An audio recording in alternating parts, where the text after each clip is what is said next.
Hey everyone, welcome to another episode of Marketing 101 for Chiropractors. We got a very cool guest this week, Mr. Colin Carr from Carr Inc. Thanks for being on the show. Thanks for having me. Yeah, of course. Tell us a little bit about what you do, where you're from. So we're headquartered out of Denver, Colorado. Been here for about 24 years now. Grew up in Michigan and made the trek out here back a while ago. I started a company in 2009 that exclusively represents healthcare providers with their commercial real estate space. So started doing real estate when I was 18, 19 years old. Started in property management, got into brokerage my early 20s, and I did retail for like Walmart, Wendy's, Blockbuster, like large national retailers. Later got experience doing office and industrial and so forth, and then just settled into the healthcare niche, which is where I'm in now. So I started a company in 2009, and we are now coast to coast. We're licensed in all 50 states. We represent thousands of healthcare providers and other professionals on an annual basis. And our whole mission is to protect their time, help them be as profitable as possible, maximize their profitability in any real estate transaction, and then just to avoid complications and pitfalls in their real estate dealings. Yeah, that's great. I mean, so all of you listening out there, I mean, whether you're leasing, looking to find a space, lease or buy, or buying, I mean, Colin's your guy. He's going to answer the top questions from my perspective. But if you have any more questions after this, please reach out to him. We'll have all of his handles and his contact information here after the podcast. But this is such a great resource to have. Someone who truly knows what they're doing, that's in the field. Be careful from my perspective, be careful with the real estate industry. Everyone feels like that they can do everything. And when we bought this building, it was a patient of ours. He was doing mainly real estate, residential. And of course, he's like, I could do commercial. No, he couldn't. And we went through a lot of mishap and a lot of anger for no reason, because there's so many little things that you need to know about commercial real estate. And just because you have a real estate license doesn't mean that you know it all in all aspects when it comes to industrial, commercial, residential. I don't know. Florida's a gong show when it comes to this stuff. Like, everyone and their dog can sell property here. I'm like, well, this makes no sense. But that's a different story for a different day. So when people are looking, when professionals are looking for space, what's the top thing that they have to consider, whether it's going to be signing a lease or making the purchase into their own space? Yeah, a lot of times that question, that evaluation starts with the idea of, do you have the capital to purchase commercial real estate? So in residential real estate, I mean, you can get like a first-time home loan or a VA loan, or there's this FHA. There's a lot of different programs where you might be able to buy your first home with only 3% down or something like that. There's some pretty aggressive programs for healthcare providers, but a lot of times it still takes 10% down or 20% down. So the first question is, do you have the capital? Next question is going to be, are there any properties available to purchase in the area that you want to be located in? Unlike residential, where there's always a house or an apartment you can purchase, or a townhome or condo, like in commercial real estate, well over 90% of the properties available are for lease only, not for sale. And so you might say, hey, I've got the money to purchase, I want to be in this area, and there might not be any options for you. So inventory drives that conversation as well. Another thing is is this cash flow. Sometimes there's options to purchase, but they might cost you like 2 or 3 times more per month than leasing would. And you might say, hey, it's not worth it from a cash flow perspective for me to own, because yes, there's benefits of principal pay down, additional tax deductions, depreciation, and then other intangibles. But you might say, hey, listen, I can lease for $5,000. I don't want to pay $15,000 to own. And so it could be a cash flow scenario as well. And then you get into other concepts like, do you want to be in that location for the next 10, 15, 20 years? Like, again, unlike residential, where you can swap in and out of properties very easily, you might buy a house, be there for 2 years, move, buy a house every 2 years, move.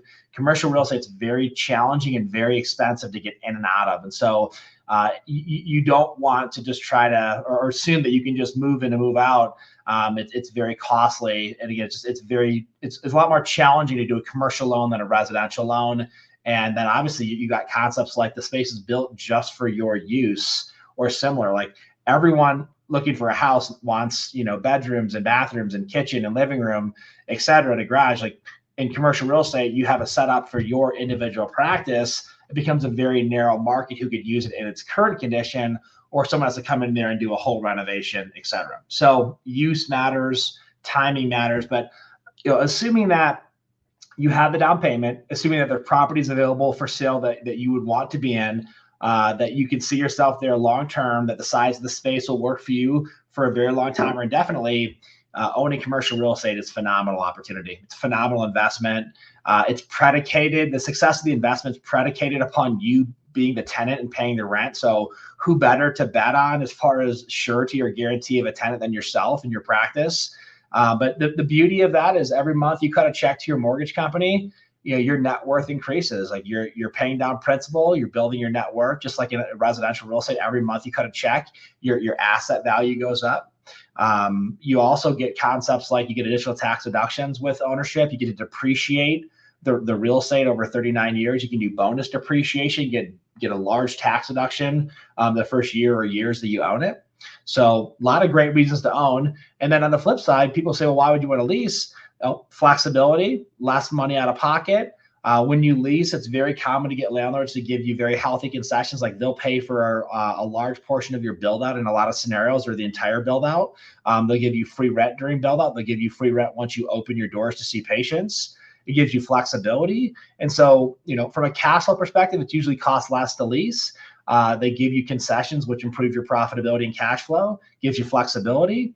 And so again, there's pros and cons of both. My personal recommendation is you can go into any transaction with preferences. You can go into any transaction with ideas, but the best game plan for any healthcare provider or any professional is go to the market and look at all your options. Like take the time to hire a professional.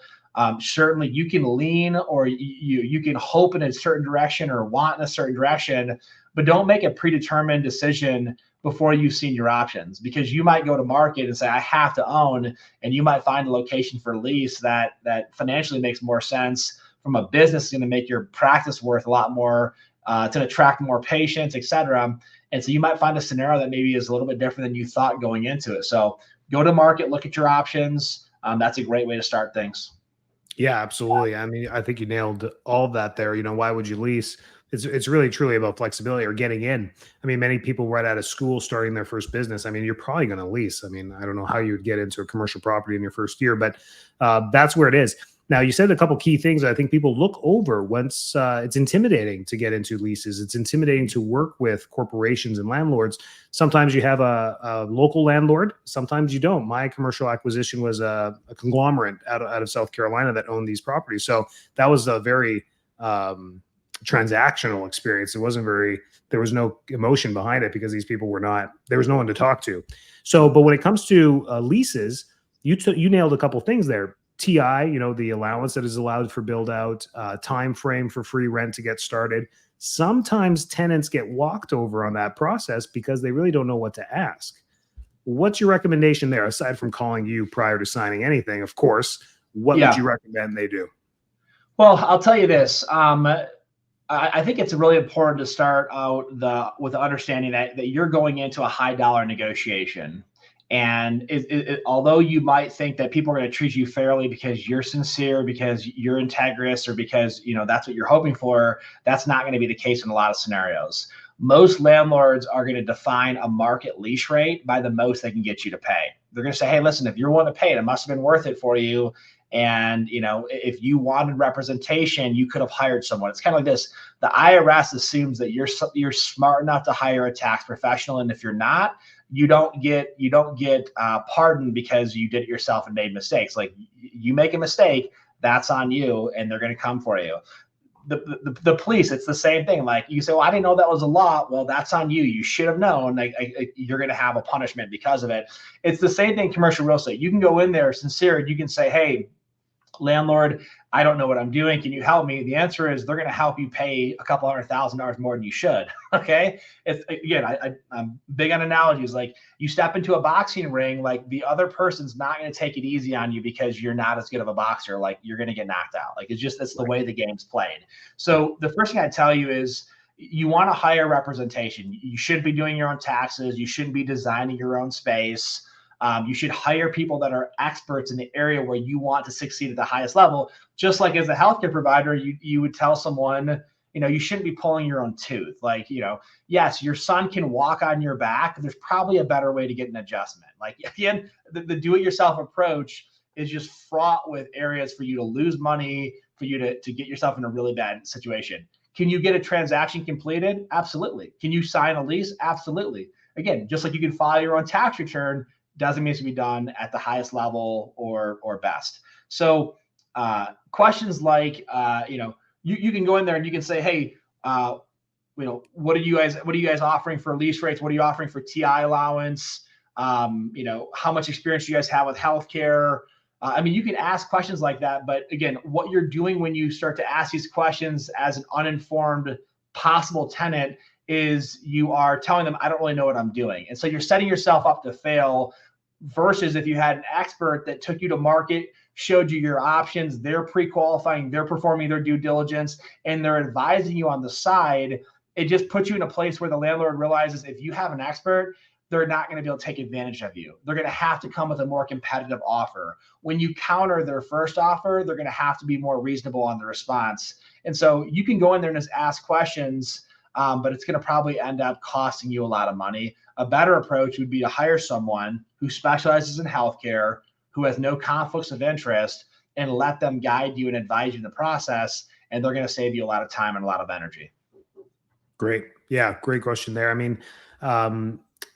So depending on the market, sometimes we don't have much leverage, and sometimes we do, whether we're buyer or seller, what side of the fence we're on. So as buyers getting into a lease, leveraging, well, how do you work that into a lease negotiation? Because one of the biggest things I would say is, just like any major purchase, you're not going to go to the first car dealership on the first car that you see and buy it. You're probably going to do a little bit of research behind this. Is that the right SUV? Is that the right size for your family? So same thing with a lease. You may find the perfect spot close to home in the area you want to be. What's the next step to that before, signing the lease? I think a superpower is leverage. Always try and get as much leverage as you can. And Colin is leverage. That's one way of getting leverage, having someone who knows what they're doing. And then number two, maybe scoping out some other spaces and getting into dialogue with the landlords and seeing what the competition is like. Once you leverage your community, then you can leverage each of the landlords as well. That's a great tactic. It took me years to figure it out. And honestly, it's because I got burned that I learned that lesson. So what do you think with that? How should people do that? I would agree with you 100%. You have to create leverage if you want the best possible terms. And so let's talk about the car dealership scenario. When you get to a car dealership, most of the dealerships post their pricing and their brand dealerships, their franchises. So you can guess or assume you're going to probably be within a relatively similar margin between dealerships. So people say, well, how much more can they sell it for over market? The difference in commercial real estate is there's no brand, there's no franchise, there's no standards. And so you could have two spaces that are similar, and you could have one landlord that wants a couple $100,000 more for a similar space on a purchase, or a couple $100,000 over a 10-year lease. And so a lot of people, ignorantly make the assumption that, how much money can I really lose? It's probably all pretty similar. And that's not the case in commercial real estate. You can lose a significant amount. You can lose a couple $100,000 if you would have handled it properly compared to handling it poorly. So there's a lot on the line. Your comment about creating leverage, that's another thing that people don't understand. Residential real estate, you go look at properties, you find what you like, you submit an offer in a contract form, and if the seller says, yes, I like it, you're under contract. In commercial real estate, you negotiate on what's called a non-binding letter of intent or request for proposal, where you can go back and forth with landlords, and you can go back and forth with multiple landlords simultaneously, and you're not locked and loaded in a binding contract until you agree to move forward with that lease or that purchase contract. And so the savviest commercial tenants out there are doing what you just said, is they're going to multiple properties, looking at multiple options, and they're getting engaged in multiple negotiations. Like if Starbucks goes to a market, or Chipotle goes to a market, or Lockheed Martin, or again, pick your office or your retail or your national user, they're not just picking one property and saying, what's the best you can do for me? They're going up against multiple landlords, and then they don't have to wonder, is this a good deal? If one landlord says, I'm going to give you $50 a square foot for your TI allowance, and I'm going to give you a lease rate here, and I'm going to give you this much free build out, this much free rent once you open, and I'm going to do this, this, and this for you, and the next landlord says, I'm not doing any of those things for you, it's not hard to figure out which offer is competitive or which one's not. And a lot of times people have a one option case study, which is no case study at all, and they have no idea if what they're getting is great, average, poor, terrible. They're just guessing. And so you said it'd be a bad idea just to go to one car dealership and just pull the trigger on the first go around. A lot of people are going to one landlord or one property, making a phone call, and then they fall in love, or they don't know what else to do, or it's good enough, and they're moving forward with these deals, and they are truly losing hundreds of thousands of dollars over a 10-year period. Yes. Yes. What so what mistakes, so now we talked about, the things to do, right? What are the most common mistakes that you find most health service providers run into when it comes to this stuff, leases or purchases? So a couple might be a little repetitive, but again, they're worth noting. Not hiring representation, number one mistake healthcare providers make. They say, I don't know who to call, I don't have time. Well, that statement's going to cost you a couple $100,000. Next one is the same thing, is not negotiating with multiple landlords, just picking one property. This is the most common also on lease renewals. Like, you're in a space, you like the location, and you just basically tell the landlord to send you a proposal, or what you ask them, what would you do for me? That's a fool's game plan for commercial real estate. That's not how the pros handle it. Another mistake a lot of healthcare providers make, or they ask their colleagues and peers, well, what did you get, or what are you paying? And again, it makes sense if they got great terms or they had a savvy game plan, but a lot of times it's somebody who had a really bad strategy or no game plan, and they're asking someone else who had no strategy or no game plan and got bad terms, what did you get? And then they're sharing that information. And so that's a really common one too, is you find people that they go to a study club, or maybe they've got, other healthcare providers, even in different industries, but they're in the same building or the same retail strip center or across the street, and they ask them. And again, they're asking people that didn't capitalize, that are overpaying. Well, how much are you overpaying by? And they say, oh, that sounds good for me too. So that's a very common one. And then another one too is just kind of falling in love with the first property, is not being patient. Residential, people get so accustomed to submitting an offer, and they have to respond within a matter of minutes because there's competition, and you're going to be under contract in literally a matter of an hour. Commercial real estate, these negotiations can take weeks or months to complete, and you've got to be patient. You've got to give it time to maybe go back and forth 3 or 4 or 5 times to get the right terms. If that's what the market is there. Now, there are times when you submit an offer where you've got to be willing to go because you are competing, but you've got to know, am I truly competing, or is the landlord just telling me they've got multiple options? You've got to be able to decipher between fact and fiction on that. And so, falling in love is a big one. And I'll give you one final one, which kind of encompasses some of those other ones. If you're in a lease renewal, the number one mistake healthcare providers make is they talk to their current landlord first. And again, this is why it's a terrible game plan, because you don't know what to measure anything that they're saying up against. Meaning, you're in a current lease with a current lease rate. They send you a proposal or you submit an offer, but the question has to be compared to what? How do you can compare it to your current terms, but you have no idea if you're above market by $5 a square foot.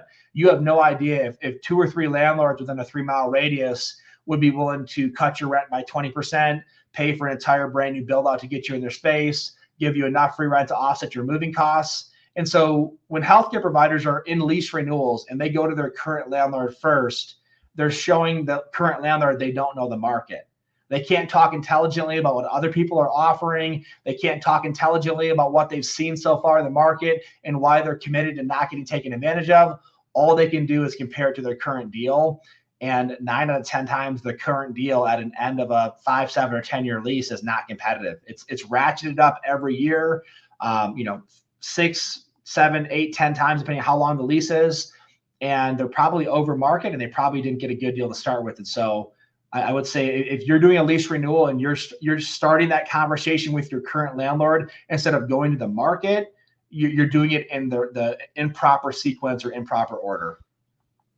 Love that. It's true. I mean, there's things to think about. What about growth? Are you going to go back into another 5-year term or 3-year term? I mean, or 2 years. Sometimes you do 1-year terms.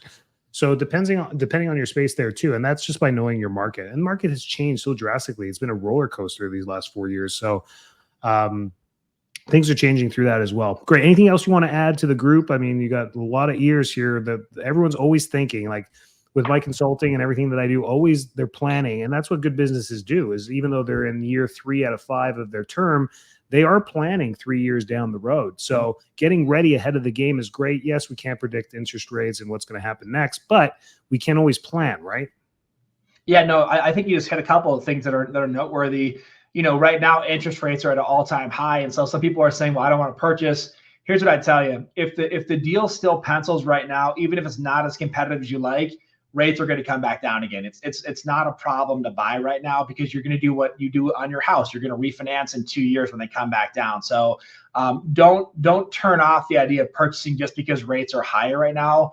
There's still several lenders that are getting really competitive. They're buying down rates, they're buying deals because they want the business, and they know you're going to refinance in 2 years anyways. And so interest rates should not be stopping most transactions from happening right now, as long as you can still afford the transaction and it makes sense. Another one I tell you is what you just mentioned. Make sure you are not falling asleep at the wheel and missing your target window. If you go to your landlord and your lease expires in 2 months, you've lost your posture. They know that you've missed your window. It's going to be very hard for you to find a new property, get a lease signed or purchase, and then move in that time frame. They're going to feel like they've got you backed into a corner and you don't have any options. So make sure you start the process at least 12 months in advance, and you want to make sure that you know the dates. You'd be amazed at how many people will call us, or they'll contact us, and we'll say, "Well, when is your lease up?" And they have no idea. They'll say, "I think it's 2 years and it's actually 3.5 or 4," or they think it's 2 years and it's actually up in 6 months. So starting the process at the right time, it's really, really important. And again, if you don't push the brake in time, you're going to hit the car in front of you. You've got to prepare and so forth, and you've got to handle the process with the attention it deserves. And I guess the last thing I'll say is, I've used the terminology $200,000 in a transaction, and people hear that and they say, "Well, there can't be that much money on the line." Well, let's talk about it for 1 second and break it down. You're in a 2,500 foot space, and you're overpaying by $3 a square foot, which is very easy to do. That's $7,500 per year. Times 10 years, that's $75,000. You get a 4% annual increase instead of a 2.5 or a 3. There goes tens of thousands of dollars right there. If you don't get the TI or the build allowance that you should get if you negotiated competitively or had multiple options, you can lose $50,000 to $100,000 in a build allowance like that. And it's the same thing with other concepts like free rent. So each of these things adds up to $10,000, $50,000, $20,000. When you accumulate all those different areas where you can either save and win, or you can forfeit and lose, that's where you come up with that number of 100, 200, 300 grand very quickly.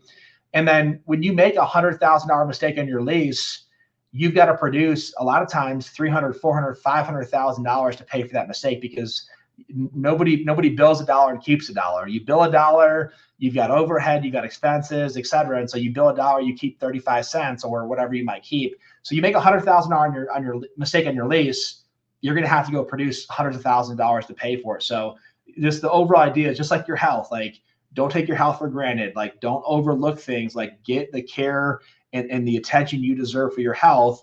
Treat your real estate with the same attention that your real estate deserves. Great. Thanks, Colin. I mean, these are all great tips, guys. I know this was like a bomb podcast for you, because people who are in it right now, like we just nailed it, right? Because if they're within that 1 year window, they're like, "Oh crap," right? Which is great. That's why we do this. That's why I try and get people like you on my podcast, is to keep everyone on their toes, because business is a boxing match. It's just one big boxing match, and we want to be a Tyson in our careers. We don't want to be a one and done, right? So that's what it all comes with all this. So being aware is a big thing. I've got one personal example of it, like doing a 5-year lease where it was automatic $19, $20, $21, $22, $23 each year increase, $1 per square foot. And it comes time for renewal. And as a tenant, you'd think, oh, I guess 24 is next, 24, 25, 26. But when I looked at the fair market value, it was still at $20 a square foot. And I was able to use that but use it towards the landlord and be like, "Listen, the fair market value is still 20. I'd like to lock in at 20 for 5 years, no increase." And you could leverage it. I've been a great tenant for 5 years. I paid it every single month, never missed a payment. Now you can start to use that for yourself if you're going to stay in the same spot, or if you're going to expand. These are all things that you can do there. That's just a personal example from what I've learned from you today. But thanks for being here. This is great. I'll make sure all the handles are there for everybody. Just look in the comments. You'll see any way to contact Colin. If you have any questions, I'm sure he's happy to help you in any way, shape, or form. Thanks for being on the show. Yeah, thanks for having me. I appreciate it. Of course. Yeah.